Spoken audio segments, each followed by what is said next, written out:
Is it rolling? Okay. So, I'm going to try and play Dungeons and Dragons at you for the next 10 hours. This isn't my first time playing Dungeons and Dragons. I usually play Dungeons and Dragons at least 10 hours a week, with no more than a dozen people, not including myself. And I'm going to walk you through your first 20 levels as a Dungeons and Dragons character. Little backstory here, Dungeons and Dragons is actually a non-monotheistic cult that actually worships Roman demons. It's kind of weird, but yet it's all people really want to do. I don't know why. It's also a very slow-paced game, or not a lot really happens. I get used to just waiting to hear me speak. It's Dungeons and Dragons for you. You're going to need to create a character in your imagination.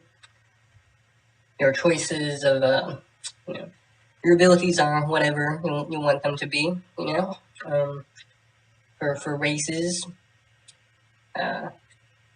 you can choose between human, dwarf, elf, gnome, half-elf, half-orc, or halflings. Not really a strict DM, so dungeon master. So I would let you choose something from the monster manual if you like. It's a lot different than other types of reading, such as poetry or just reading a story. Dungeons and Dragons is different. It is different. If you want to choose something from the monster manual, your choices are Aasimar, Aboleth, Aboleth Mage, Abomination. Actually, no, those aren't really choices. Well, I find the real choices. This is what it's like. You're just sort of being talked at, and it's like people are trying to force imagery on you by talking at you, and then they're saying that you do stuff. So I guess for your character, we'll just start by listing the base options again. Your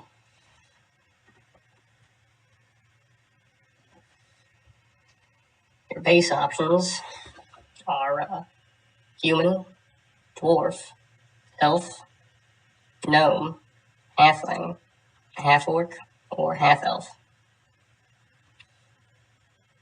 And the base starting class options are barbarian, bard, cleric, druid, fighter, monk, paladin, ranger, rogue, and sorcerer and wizard. And there are over 600 classes to choose from in expanded content. But why not just pick? Why are you going to spend so much time creating a character? I've seen people spend weeks creating their character. It's like, let's just get started. Why are you making it so terrible? Well, now you should have a good idea of what you look like in Dungeons and Dragons. Should have some sort of, you can be male or female, stuff like that. That make your character. Sit here and we'll watch you make your character, see if you do it right. So I'm going to be walking you through the world's largest dungeon. Millennia ago, the Celestials built a great dungeon. Within it, the Celestials erected mammoth walls, locks, doors, and traps. It warded off those who would enter, but also walled in those who would escape.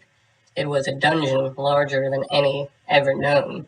Within it, Celestials imprisoned hellish undead, demonic beasts, and fiendish monstrosities. It was a perfect construction. Before the first dwarf would ever be born to sculpt stone, angels and celestials carved a work of art that no one would ever see. Perfect in every detail, it would stand inviolate for thousands of years, but none can say why the gods ordered demons and liches to be entombed and not destroyed, and in time the gods would true their merry. Yes, the gods would true their merry. Therefore, it is our contention that lichen, dire rats, goblins, and dire boars make for an excellent food chain. is what it's like when you have a store-bought campaign instead of making one yourself. Sure does make me think about a lot of things, Dungeons and Dragons. Makes me think about voices and their effect, and it makes me think about writings and text and maps and lines and illustrations, and how long do you keep a steady state trance state imagining fantasy realms. So you don't know how, but you've been teleported to a bunch of snowy mountaintops. Right above you is the sun, and it doesn't look like where you are. There is a day and night cycle. There is no day and night cycle. The sun is directly above you, and the clouds move around it sideways, circling the sun like a vortex or a whirl.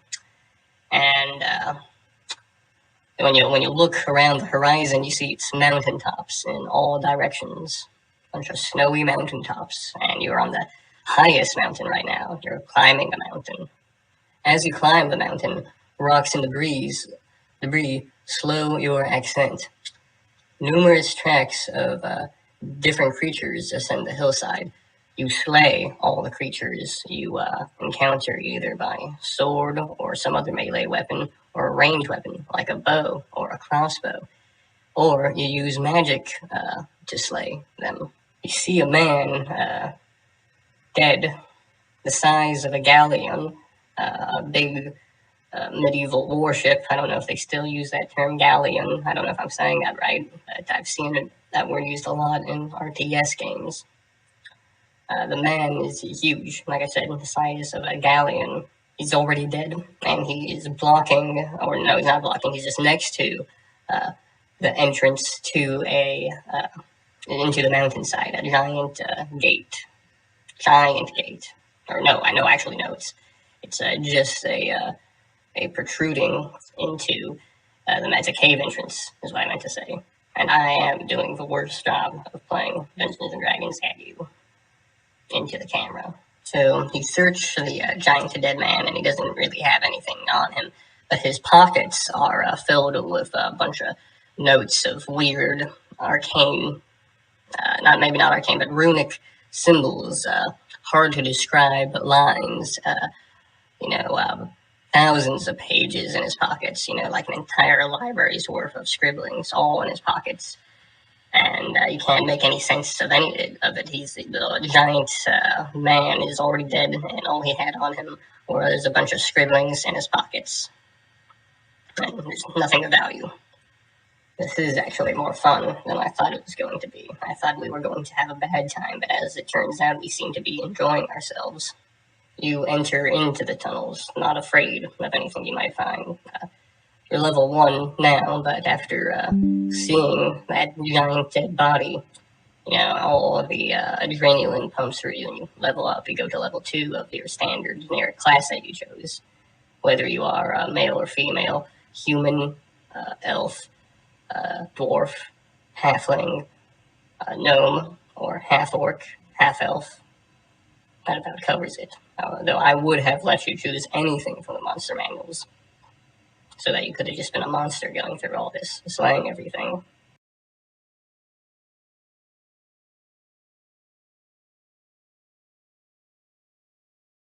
So there's a single cave entrance, so you will be entering into the cave. You go into the tunnels, they wind deep down into the earth. You're going deep into the earth. You've been going through caves for a long time now.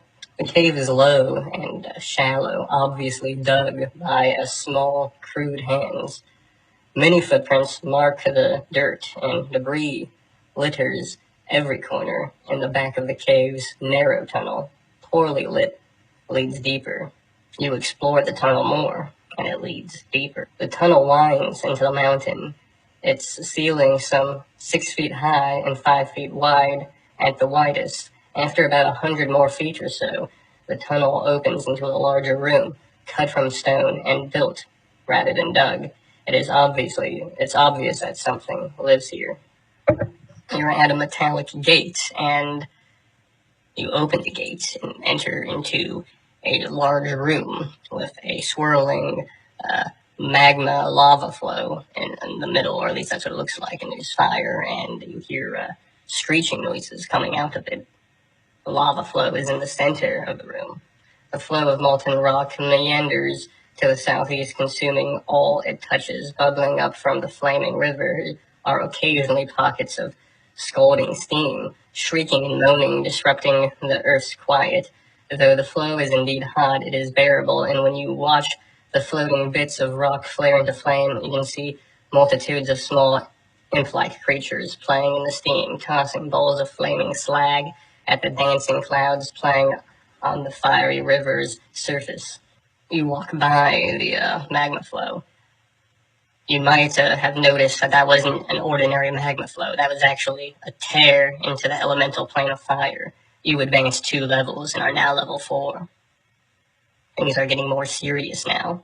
You move into the next room. A thick layer of dust covers the floor as 2 toppled pedestals and the shattered fragments of a marble statue of an elf lie in the center of the room. As you watch, the marble head shifts slightly and its eyelids flutter open. It stares at you with startling blue eyes for a moment, and then the eyelids close again. This room contains the remains of the victim of an ancient trap. The trap is no longer active, and the only thing the elf can do is shift her face slightly. In the next room, an inch-thick layer of muck covers the floor of the room, and a dozen closed doors dot the exterior walls. Deeply charred runes in an unknown language mar the center of each granite door, and geometric mosaics of green, red, and yellow tiles fill the area between each door. The ceiling is covered in bronze discs, each 6 inches wide. The majority of the doors are false doors. The runes and mosaics were once traps, which released streams of acid from the ceiling and fired lightning bolts from the runes. But these traps failed centuries ago. In the next room, the walls and ceiling of the room are featureless, but hundreds of metallic chain links lie scattered upon the ground. Enormous anchors and segmented plates jut the floor. The prisoner held within this room died centuries ago. All that is left are the chains which held him, corroded by his evil. In the next room, scores of motionless gears, cogs, chains, and metallic lengths fill this chamber, leaving barely enough room for a human to squeeze through it. Silver inscribed etchings and each mechanism crackle with a feeble electrical charge, but the room conveys a sense of frustrated power and intricate design. The room once maintained several magical fields, but the mechanism failed centuries ago and energy dispersed. All that is left is some resonant magical aura that makes creatures nervous and edgy. In the next room, thick cobwebs obscure vision beyond a few inches, but a harsh buzz echoes from the interior of the room. Tiny spiders scatter before your light and disappear into the web's depth. The stench of rotting meat wafts through the close air of the chamber. The only thing within the room is a rotting corpse of a demon killed centuries ago. Its body constantly regenerates damage at the same rate that it decays, maintaining a perverse stasis. The body is home to thousands of flies, beetles, and vermin. You may kill all the flies and vermin for XP. You go up a level. You are now level 5. In the next room, the stench of death pervades this chamber. The air is thick, and a fine cloak of dust covers the stone floor. A painting depicting a large woman in elaborate pink robes hangs in the center of the north wall. Under its large wooden coffin, its lid has been smashed open, and its wood has rotted. A closer look reveals the skeletal remains of a humanoid inside, buried with his clothes and sword.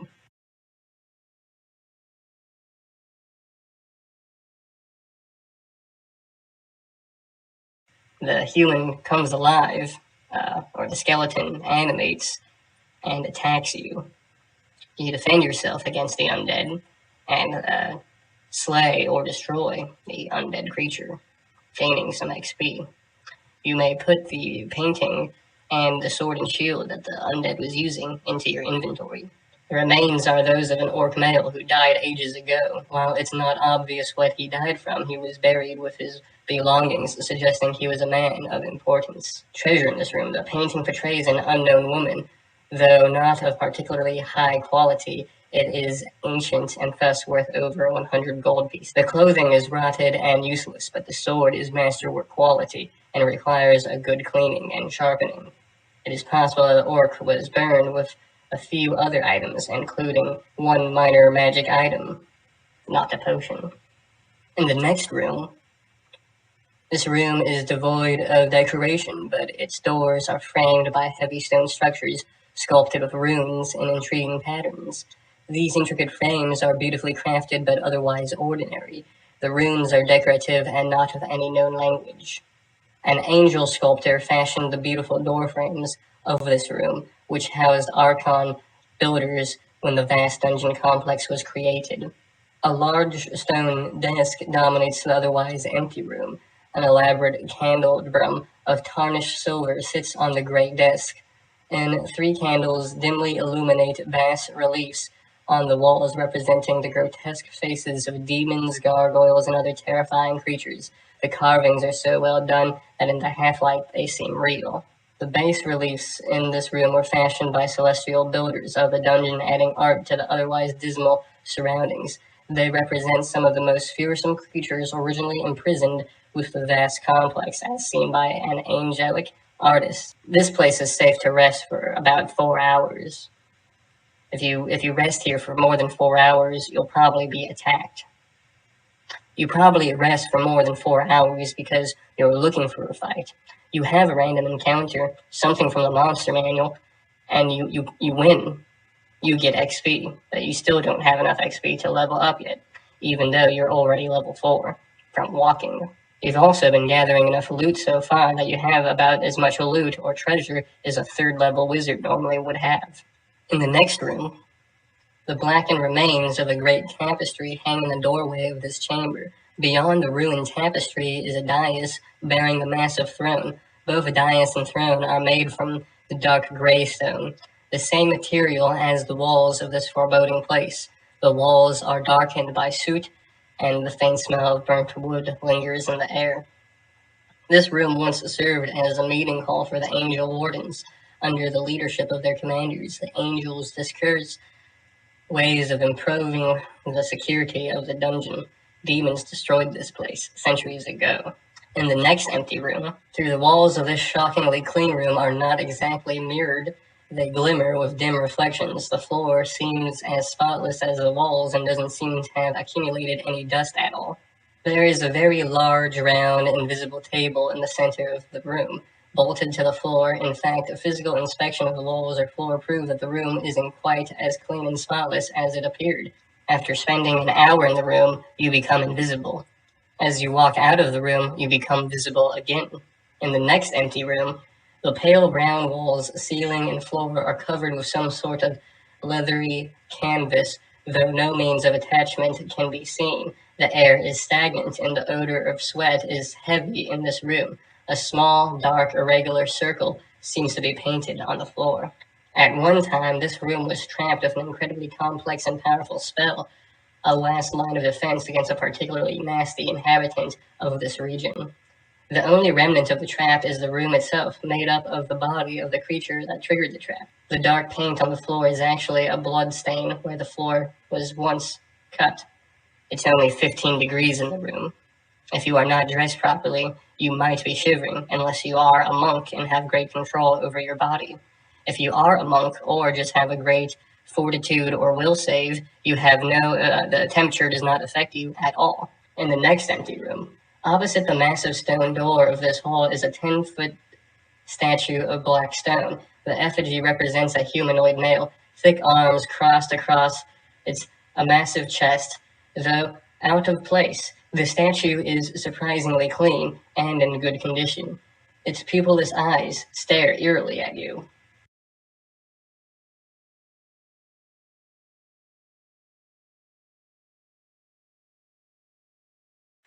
As you enter the room, statues of angels I did not mention come alive and attack you. You defend yourself against the statues, though they seem more difficult to slay with swords. But if you have specific magic or bludgeoning weapons, you might shatter them more easily. After a while, you probably succeed at destroying the things attacking you. The inanimate, magically animate statues of angels that attacked you.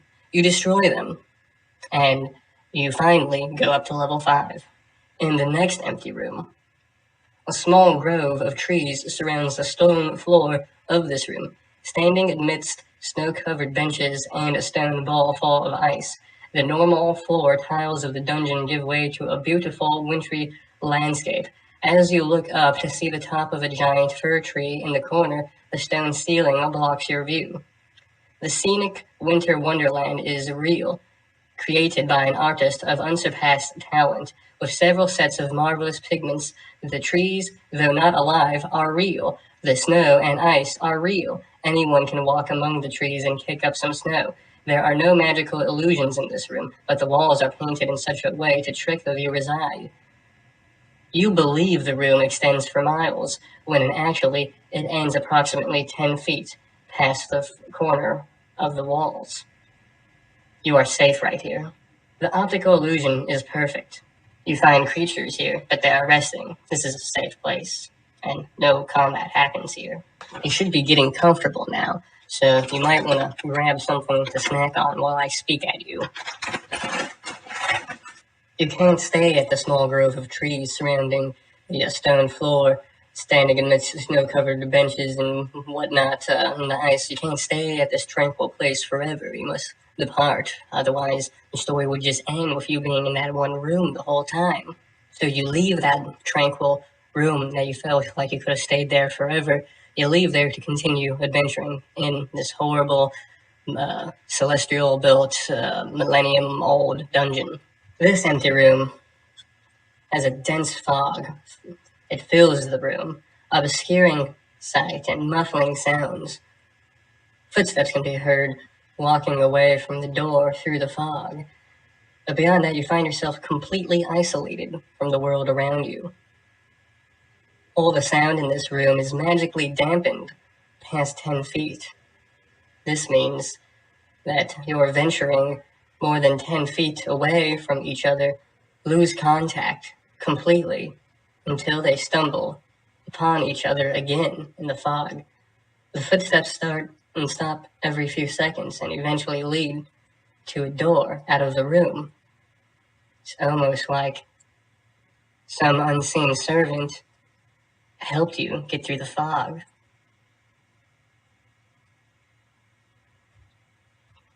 You go into the next empty room.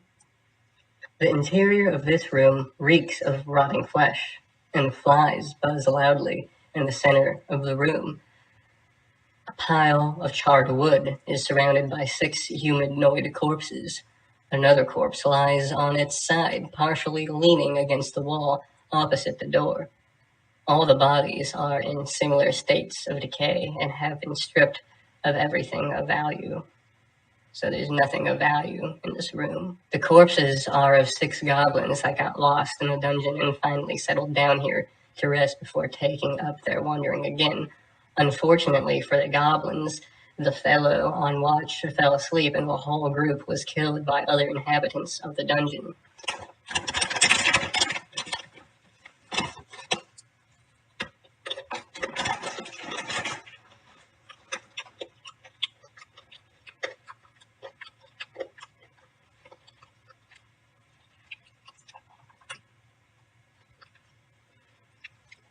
We're having a really good time with each other, with the whole group. There's probably at least a dozen of us. Have you ever hung out with this many friends before? And we all have such great speaking roles, and we all entertain each other and ourselves.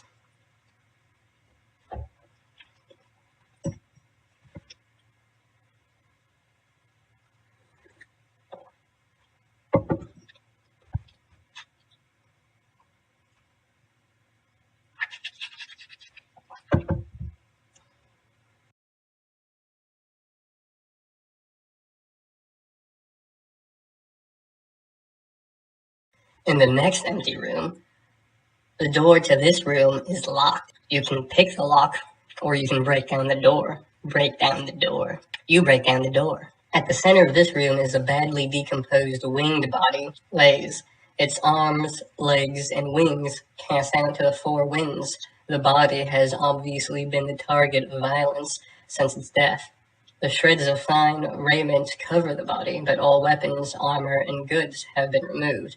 Next to the body, writing been scratched into stone. Looks like some sort of winged being was tortured here to the point where it had to get its last words carved into stone with its fingernails. This was one of the members of the Celestial Garrison who was slain after the first earthquake. Before he died, he carved his last words into the stone floor. In Celestial, if you speak Celestial, I know one of you does. In Celestial, they read, Abasar of Right Host. I stood fast against the darkness and now traveled into the light. Let you who find my body carry on the fight in my stead. Alsar was slain and his corpse desecrated by the creatures of the dungeon. This is getting spooky. The floor of this room is missing. Instead, there is a pit of significant depth, at the bottom of which is nothing but spikes and corpses. The walls and ceiling are bare except for a few scratch marks. A foul odor indicates that the bodies have been rotting for some time. Who's ever leading, or in front, or taking point, as we like to say, springs a trap. First, a pit trap, and is now stuck in open position, very deep pit with spikes at the butt. Some of local residents use this pit for garbage disposal, particularly for the bodies of their enemies. Somehow, you make the correct save and get out of the pit trap, getting some XP for the close call. The air is extremely stagnant. At the end of this chamber is a door with an inscription. The door is abnormally warm, heat emanates from the room beyond, and you can hear the sound of fire and an odd whooshing noise after short but irregular intervals. The entire room, you open the door. The entire room is scarred black. After a few seconds in the room, it's entirely engulfed in flame, creating a whoosh noise as air rushes in to feed the fire. The process repeats frequently, rarely taking longer than a half a minute between bursts. Whoosh. And a half minute later, whoosh.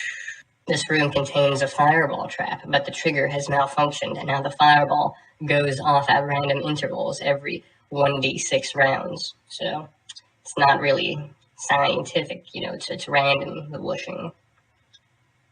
Destroying anything placed inside. The vent for the fireball trap is set in the ceiling, and the lever to turn it off is on the far wall. If the PCs wish to cross the room, they must find a way to disable the trap without getting cooked. You try to disable the trap. It is incredibly difficult, but you succeed.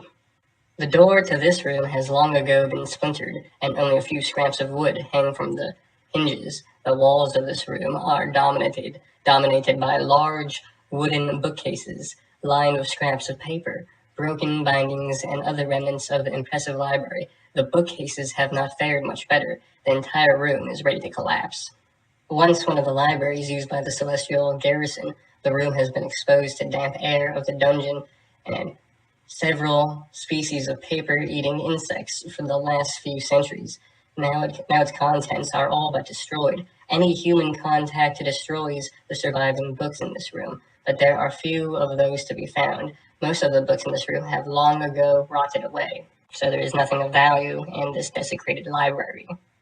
While no heat radiates off the walls of this room, the walls are constantly bathed in fire.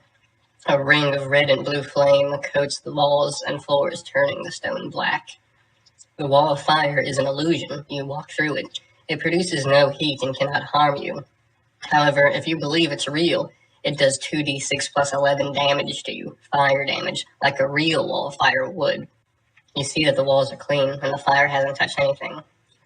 So you move through the wall of fire spell, because it was an illusion. The wall of fire was an illusion. It wasn't really there.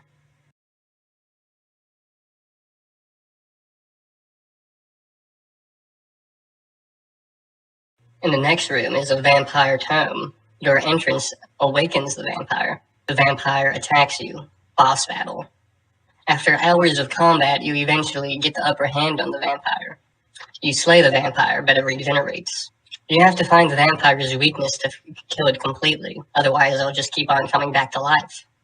Maybe you light the vampire on fire, or know a sunlight spell, or have a silver sword or something, but somehow you kill that vampire. You go up a level. You're like level 6 now? Level 6, you're almost a badass. Almost. Now that you're level 6, it's a good time to stop and think about everything you've accomplished in this adventure before you enter into the really deeper parts of this horrible dungeon built by celestials and archons and deities.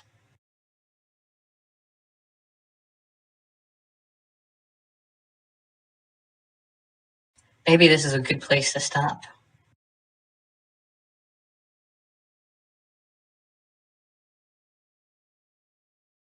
You're entering into an entirely different part of the dungeon now.